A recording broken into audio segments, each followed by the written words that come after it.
I never expected my 28th birthday to end with my sister trying to have me thrown out of a country club. Then again, I'd stopped expecting anything normal from my family years ago. The Madison Estate Country Club sat on 40 acres of pristine Connecticut coastline, its white columned facade gleaming in the afternoon sun. I'd arrived wearing comfortable jeans and a simple cotton blouse, having driven straight from my apartment in the city. My sister Claire had texted me that morning, "Family lunch at the club. 1 p.m. Don't be late." No mention it was a formal event. No warning about dress codes. Just another setup. I should have known better. Claire stood near the entrance in a designer dress that probably cost more than most people's monthly rent, her highlighted hair perfectly styled, her jewelry catching the light. Mom was beside her in head-to-toe Chanel, holding court with several other women who looked like they'd stepped out of a luxury magazine spread. "There you are," Claire said when she spotted me, her voice dripping with false sweetness. "We've been waiting." The way she emphasized, "we" made it clear I was the problem, not her vague text message. "Sorry," I said easily. Traffic was bad coming from the city. "The city," Mom repeated with a slight sniff. "Still living in that tiny apartment?" "It works for me." Claire's friends had turned to stare, their eyes traveling over my casual outfit with barely concealed disdain. I recognized the look. I'd seen it my entire life from this particular social circle. "Well," Claire said brightly, "shall we go in? I'm absolutely starving." We walked through the grand entrance, my sneakers squeaking slightly on the marble floors. The country club was everything you'd expect. Soaring ceilings, crystal chandeliers, oil paintings of long-dead members. Old money attempting to preserve itself in architectural form. "The Thompson party," Claire announced to the hostess with the air of someone who expected to be recognized. "Of course, Ms. Thompson. Right this way." We were led to a table near the windows overlooking the golf course. Beautiful view. Perfect setting. And I was dressed like I'd just come from running errands. Which, to be fair, I had. "So," Mom said once we were seated, not bothering to look at me as she perused the wine list. "Claire has some exciting news." "Do tell," I said, genuinely curious. Claire practically glowed. "Richard proposed." "Congratulations," I said warmly. "That's wonderful. We're having the engagement party here next month," she continued, gesturing around the room. "And the wedding will be here too, of course. This club is perfect. Very exclusive. Very." She paused, her eyes landing on my outfit, refined. "It's a beautiful venue," I agreed. "Yes, well, we're very fortunate to have memberships here," Mom said. "Your father's business connections made it possible, though Claire and Richard's status certainly helps maintain our standing." The implication was clear. I contributed nothing to the family's social position. "Richard's family has been members for 3 generations," Claire added. "His grandfather was on the board of directors." "Impressive," I said, meaning it. "Unlike some people," Mom said pointedly, "who can't even manage to dress appropriately for a family lunch." I took a sip of water. "You said family lunch. You didn't mention it was formal." "Any lunch at the Madison estate is formal, dear. One would think that's obvious."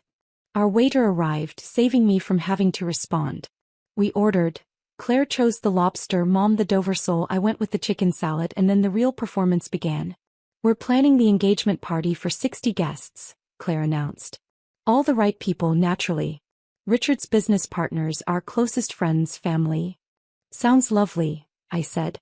"Of course, we'll need to be selective about the guest list," Mom interjected. "The club has standards. We can't just invite anyone." I knew where this was heading.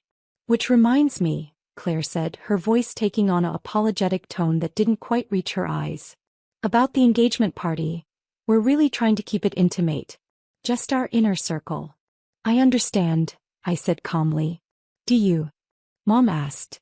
"Because last time we had a family event you showed up looking like this." "That was Thanksgiving," I reminded her. "At your house. You said casual." "Casual doesn't mean impoverished," Claire said with a little laugh, gesturing at my outfit. "Honestly, Emily, you're 28 years old. When are you going to get your life together?" "My life is together," I said evenly. "Living in a studio apartment, working at..." Mom trailed off with a vague wave of her hand. Whatever it is you do with computers. Data analysis. Yes, that. She said it like I'd admitted to working at a fast food restaurant. The point is, dear, you're not exactly where we hoped you'd be at this age. Claire was already engaged to Richard at 26, and look at her now. A beautiful home in Greenwich, a successful fiancé, memberships at all the right clubs. I'm happy for Claire, I said honestly. But not ambitious for yourself, Mom finished. It's disappointing, Emily. Your father would be disappointed too. Bringing up my father, who'd passed away 3 years ago, was a low blow. But it was Mom's specialty. I think Dad would be proud of me, I said quietly. For what? Claire asked with genuine curiosity. What have you actually accomplished? I could have told them right then. Could have explained exactly what I'd been building for the past 6 years. Could have shown them the documents in my bag that proved just how accomplished I actually was. But I'd learned something valuable about my family. They never listened. They'd already decided who I was, and no amount of evidence would change their minds. At least, not evidence presented by me. I'm doing fine, I said instead.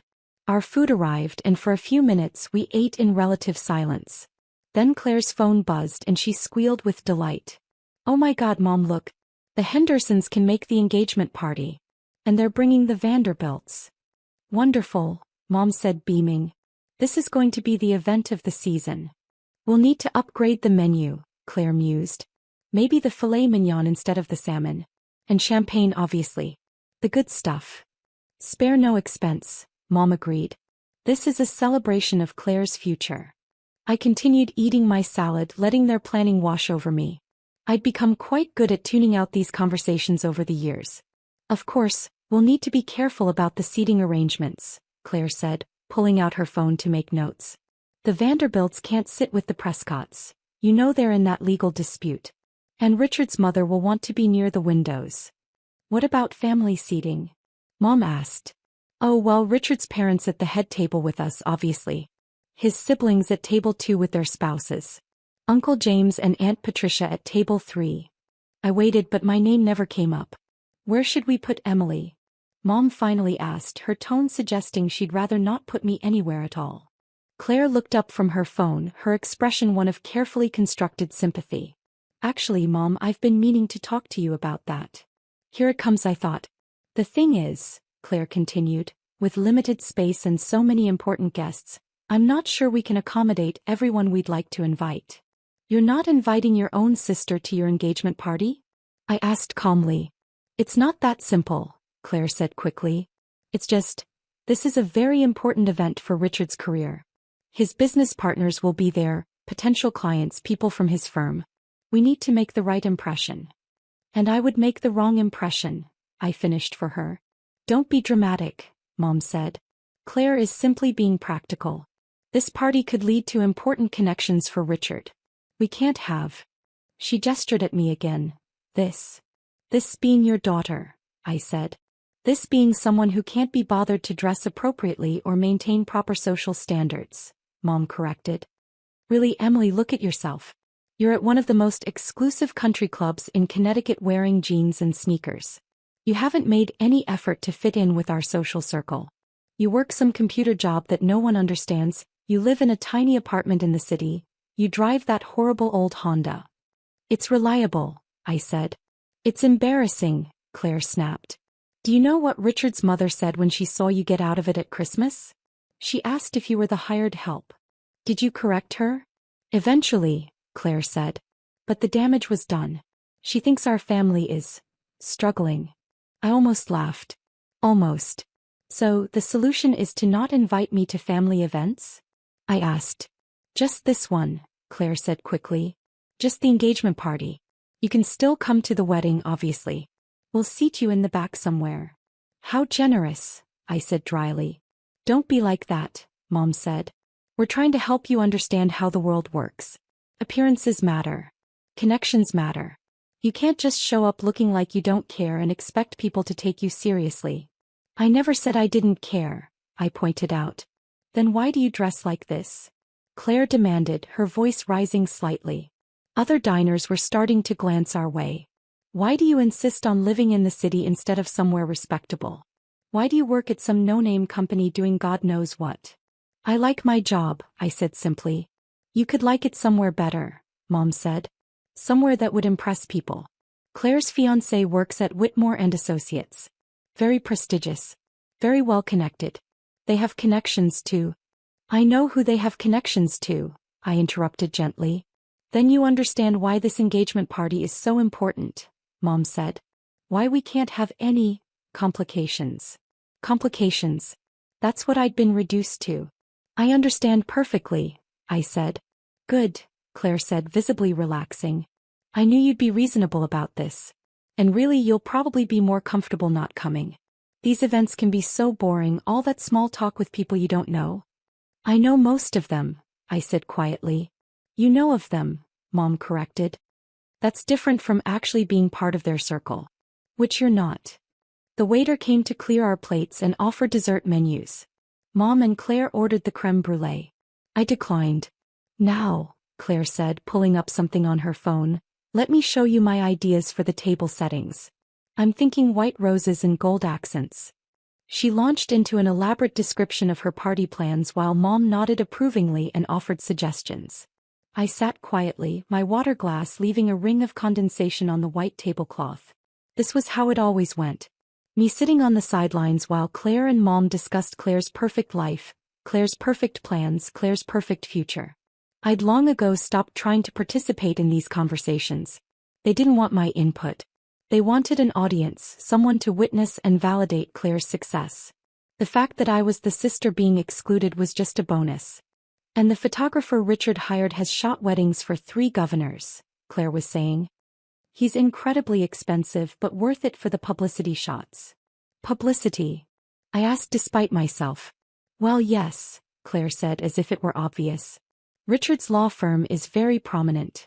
Our engagement will likely be mentioned in the society pages. We need professional quality photos.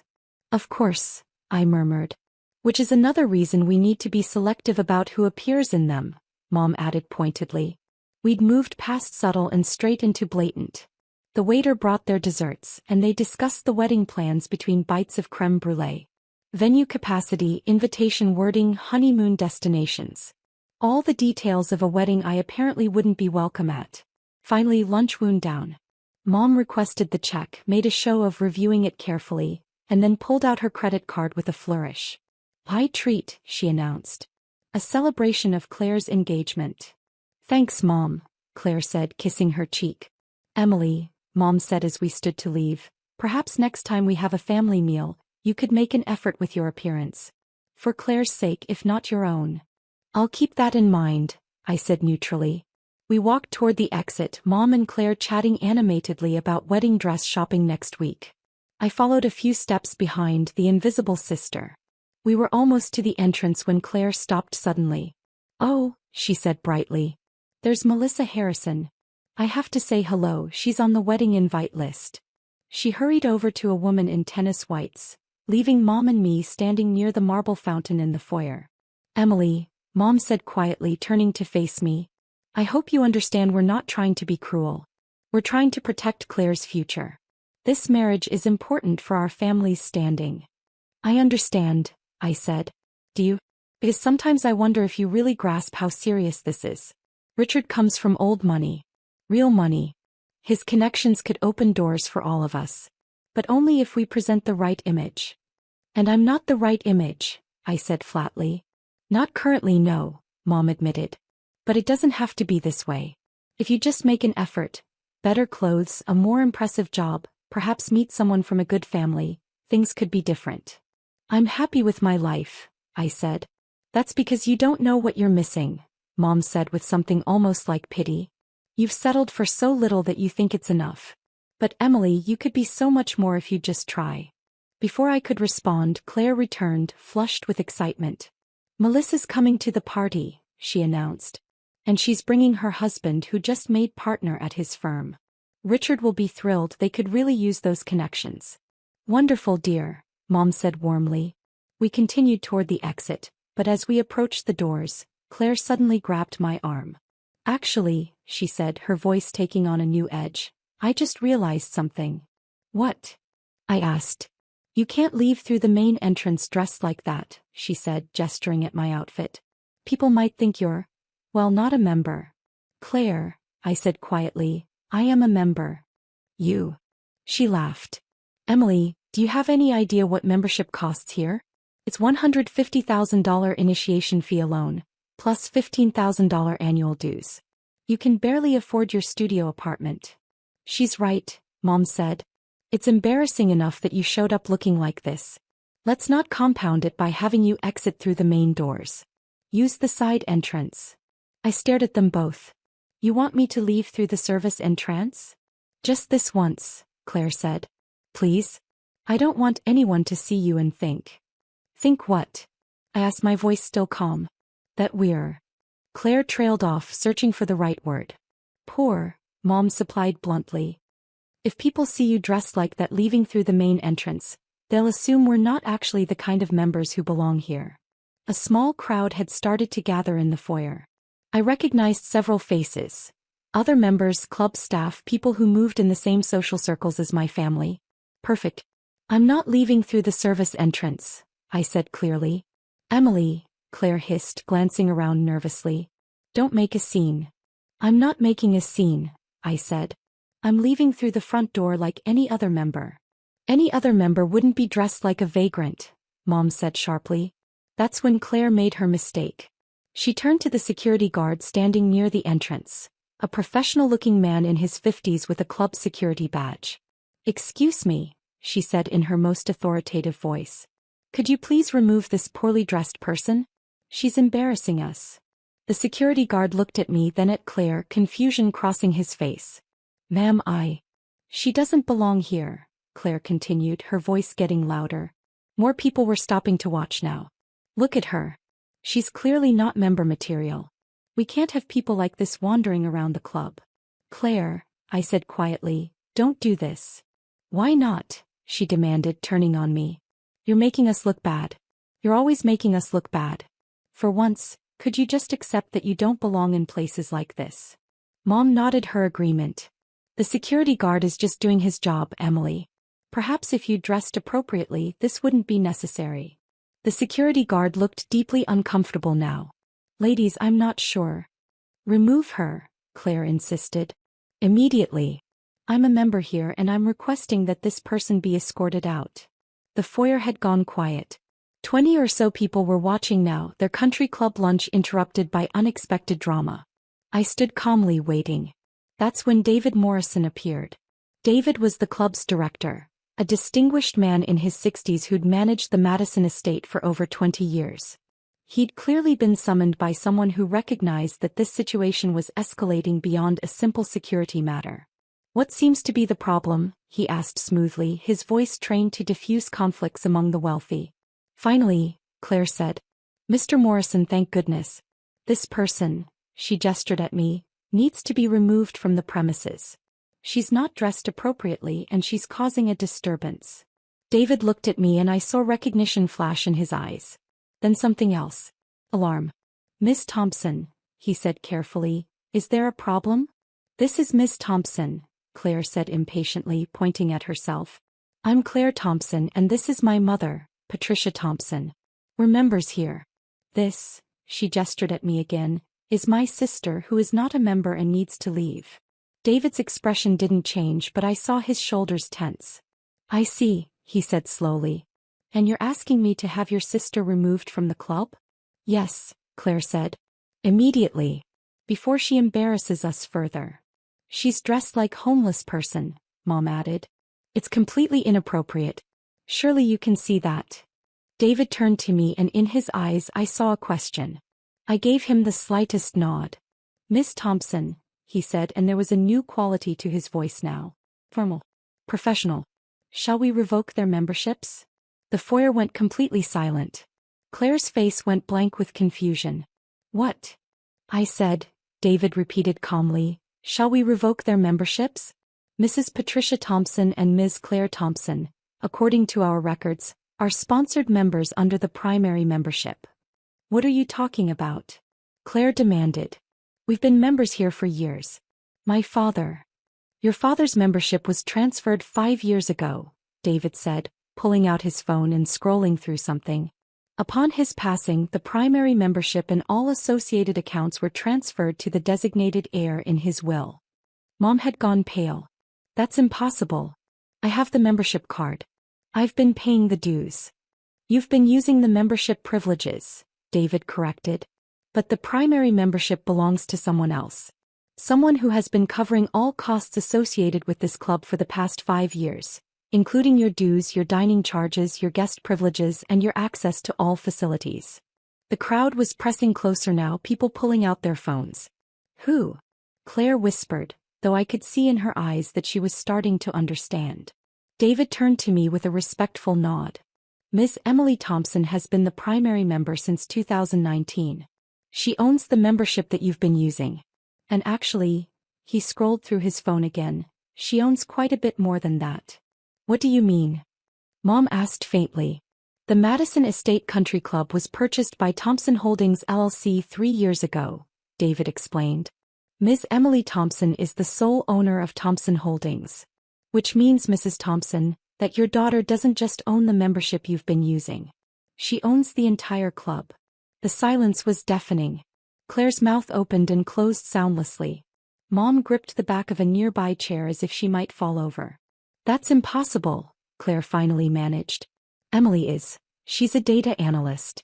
She lives in a studio apartment. She drives a Honda. Miss Thompson maintains a private residence in the city, David said carefully. But she also owns 3 properties in Connecticut, including the estate where this club is located. As for her vehicle choices, that's a personal preference. The entire club? Mom whispered. 40 acres, the main building, all facilities and the adjacent golf course, David confirmed. Purchased in 2021 for $47 million. The transaction was handled very quietly, as Miss Thompson preferred to maintain her privacy.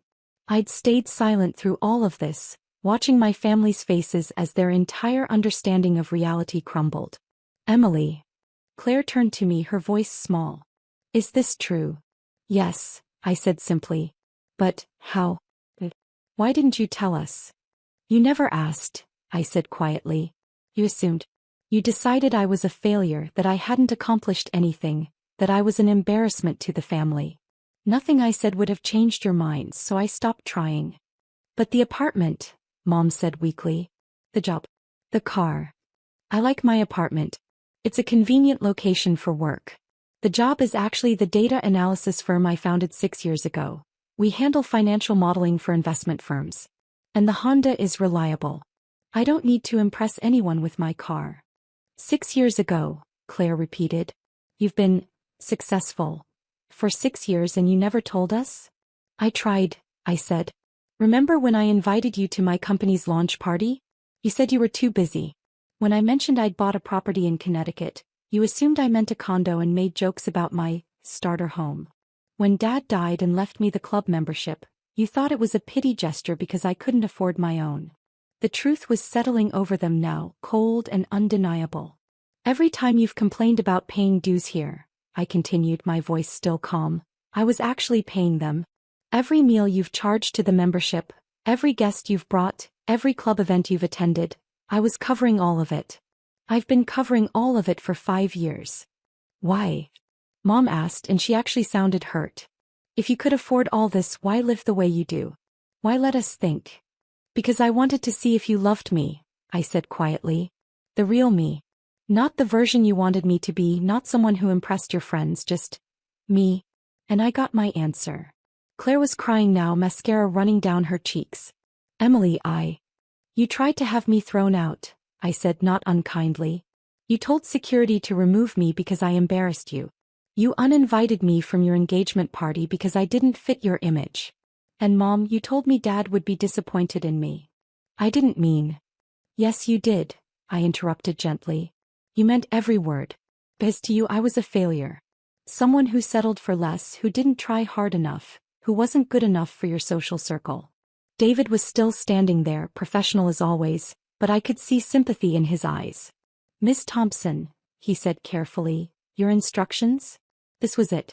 The moment where I could revoke their memberships, ban them from the club, cut them off from the social circle they valued so highly. The ultimate revenge. But as I looked at my mother's pale face and my sister's tears, I felt nothing but tired.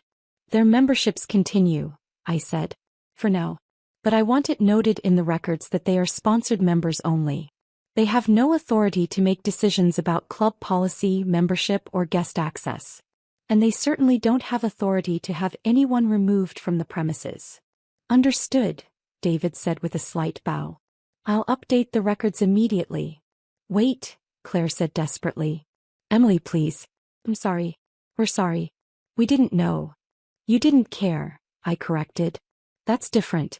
You didn't care who I actually was or what I'd accomplished. You only cared about how I made you look. The engagement party, Claire said quickly. You'll come, right? Please? I'll seat you at the head table. I'll tell everyone.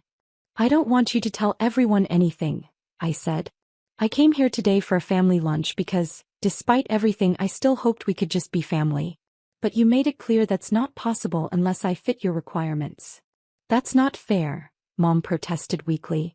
Isn't it? I asked. When was the last time you asked about my life without judgment? When did you last show interest in my work, my home, my choices without criticizing them? When did you treat me like someone worth knowing instead of someone to be managed? They had no answer. The club is yours to use, I continued. I'm not going to take that away from you. But I'm done pretending to be less than I am so you can feel superior. I'm done apologizing for not meeting standards you never bothered to understand. I turned to David. Thank you for handling this professionally. Of course, Ms. Thompson. Will you be staying for your usual afternoon tea? Not today, I said. But please put their lunch on my account. Wait. Claire called as I walked toward the door. Your engagement party. I stopped and turned back. Send me an invitation. If you want me there as your sister, as someone you actually value, I'll consider coming. But if I'm just supposed to be decoration for your perfect event, save yourself the trouble. I walked out through the main entrance, my sneakers squeaking on the marble one last time.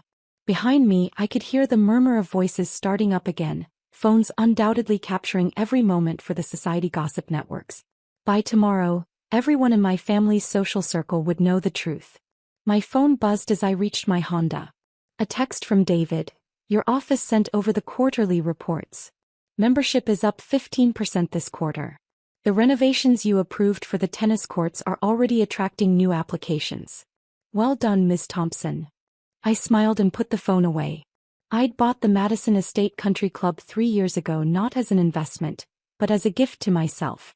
A reminder that I'd succeeded on my own terms, built something real, created value that had nothing to do with my family's approval. The fact that my family had been using it all along, never knowing who actually owned it, was just irony. As I drove away, my phone rang. Claire. I let it go to voicemail. Then Mom called. Then Claire again. They'd call for weeks, I suspected. Apologizing, explaining, trying to rebuild what had been broken. Maybe they'd mean it. Maybe they'd really see me differently now. But I'd learned something important today. Their opinion of me had always been conditional. Conditional on my success looking the way they expected it to look, on my life fitting their definition of achievement, on my choices making sense to them. And I was done living conditionally. I had a data analysis firm to run, properties to manage, and a life that made me happy even if it didn't impress anyone. That was enough. As I merged onto the highway back to the city, I thought about my father. He'd built his membership at that club through hard work and determination, never quite fitting in with the old money crowd but earning their grudging respect. In his will, he'd left it to me with a simple note. For Emily, who never needed anyone's permission to be extraordinary. He'd known somehow what I'd face from the rest of the family. And he'd given me the tools to handle it. The membership stayed active because I wasn't my mother or my sister. I didn't measure worth in social standings or revenge. But the records would show the truth now, and that truth would follow them every time they used the club. They'd have to live with knowing that the daughter they'd dismissed, the sister they'd tried to remove, owned the very ground they walked on. That seemed like consequence enough.